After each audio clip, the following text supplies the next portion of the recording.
only one photo of a bowl, but there's thousands of maps and carving stone tablets showing the Earth is flat. And if you have a look at your history constitution law book in 1688, it tells you about the flat Earth and the firmament, that the Earth is flat. Are you out of your mind? Jay plane coming down from the North Pole, taking off down over to Australia, doing a nosedive, keeps going, and now a plane's landing in the South Pole, upside down on its roof. I predict you'll never end up in a nursing home. You do? Yeah. You know, in the future, they're going to shoot old people with no money into space. But now it's going to keep going, and keep going, and keep going, and now it's back up, right, ready to do another nosedive. And then it goes like that, you see.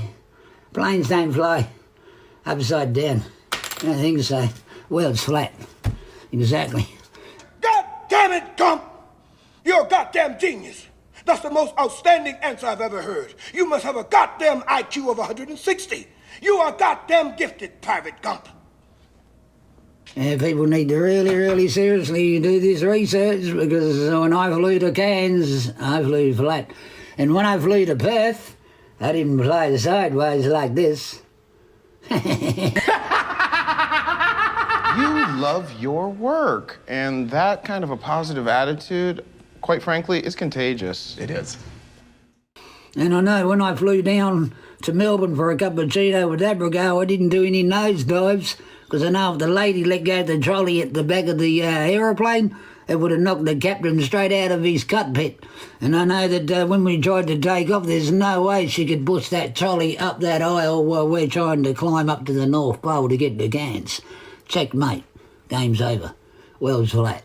Ha, ha, ha.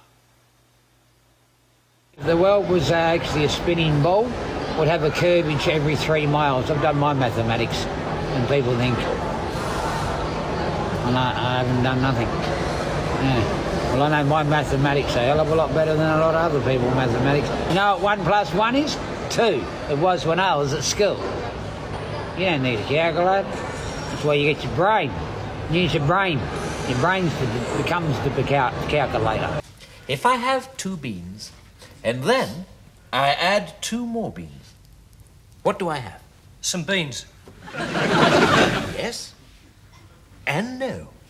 Let's try again, shall we? I have 2 beans, then I add 2 more beans. What does that make? A very small casserole.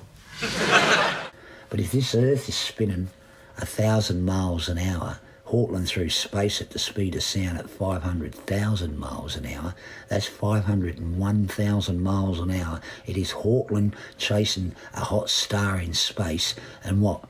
We can still move our arms, we can dance, we can get up.